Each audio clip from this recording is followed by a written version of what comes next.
So it is 7:10 a.m., which means I woke up at 6:30. Guys, this was my New Year's resolution to wake up 6:30 every day, and it's November 2nd and I finally did it.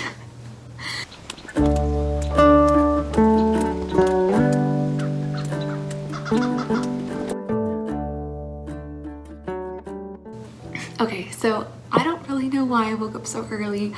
Possibly like the very sophisticated reason would be, and legit reason would be like nervous energy about the election, or super excited to do NaNoWRIMO and talk to you guys. But honestly, the real reason is that it snowed last night, and as I walk over to the window, so it like legitimately snowed. Isn't it so beautiful? I love the snow so much, and I love cold weather. So I was like so excited last night, and I opened the blinds to my window so I could like watch the snowfall while I was falling asleep. Also, we have geese. I don't think they went south yet. Oh no, I hope they're okay. I hate hot weather, and my mom is always like, how can you hate hot weather? I was born in like the American South, but we only lived there till I was 3, and then we moved to Canada when I was 6. So like moved back. My parents are Canadian, and I hate hot weather. Like I can't stand it. Even like Maryland, DC area is too hot for me, and so with like climate change and everything, and also me just hating hot weather, anytime it gets cold, I'm just so grateful that it's cold that I get so excited. And it's snowing. I love it. I love it. It's so pretty. I don't care that it's early. I love it. Okay, right. I'm supposed to be talking about writing. Writing, yes. All right. So for the first time in my life, I've woken up at a decent hour, and today I'm gonna work on my plays, or my one of my one-act plays for my playwriting class that I haven't submitted a preliminary for yet, and that I haven't really figured it out. So the idea for this play came from a course I've been auditing on the scientific revolution. And basically there was this explorer who went to Latin America. I can't remember his name. He was from Spain, and his job was to like catalog, it was one of the first scientific explorations of the quote-unquote new world. Anyway, so he came back from Spain, and then his sponsor, the King of Spain, wouldn't let him publish his work, and he died. And then a few years later, one of these academic societies that sprung up, I guess, in the Renaissance, the Academy of the Links, and it sounds so cool, right? And basically, they did a whole bunch of things, like Galileo was involved with them. Oh, there's 2 geese. They're like flying very, very fast. Okay, I really hope they're okay. But I feel like it snowed when they've been here before, so hopefully they're all right. Anyways, like Galileo was involved with them.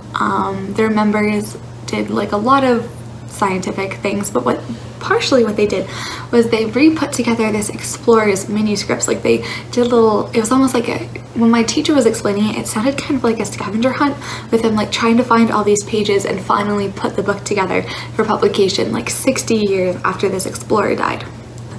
Either going to write it about the Academy of the Links, or the play is going to be loosely based around like a made-up society. Honestly, it's probably going to be around a made-up society. But then what would they be discovering if they're not real people? Because I couldn't attribute scientific discoveries to the wrong person.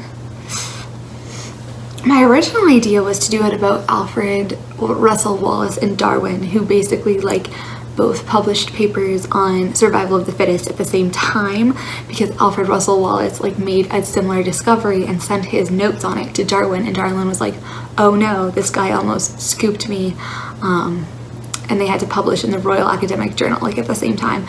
But I don't know how conducive that is to a play. It could be, and I know that story well, so okay, here's your science history lesson.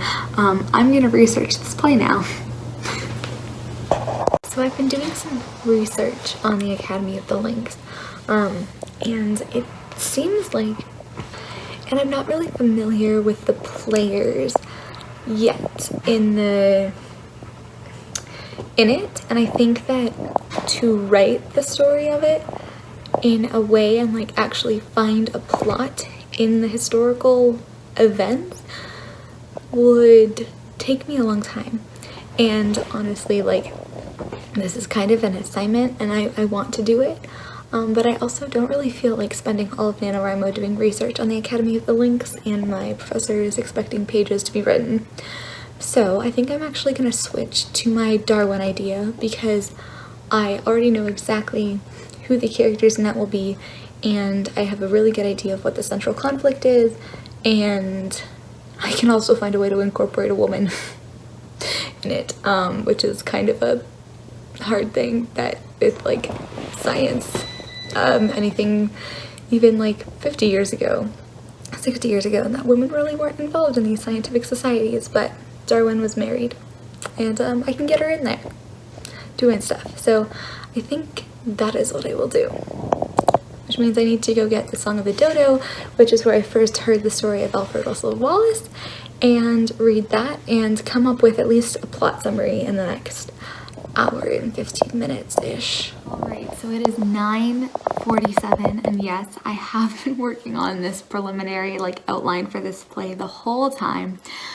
I thought of a good name for it, so I'm calling it Coincident in Time and Space. I have 6 scenes, and like 6 scenes that I think are going to be in it. It didn't involve Emma Darwin very much. We'll see how everything turns out. I'm sure there will be some, I will have to draft it first, and then I'm sure there will be some editing, but the 6 scenes I think that I outlined is a good start, and it is time to actually get to real work and have some breakfast. So I'm signing off for today. Happy writing.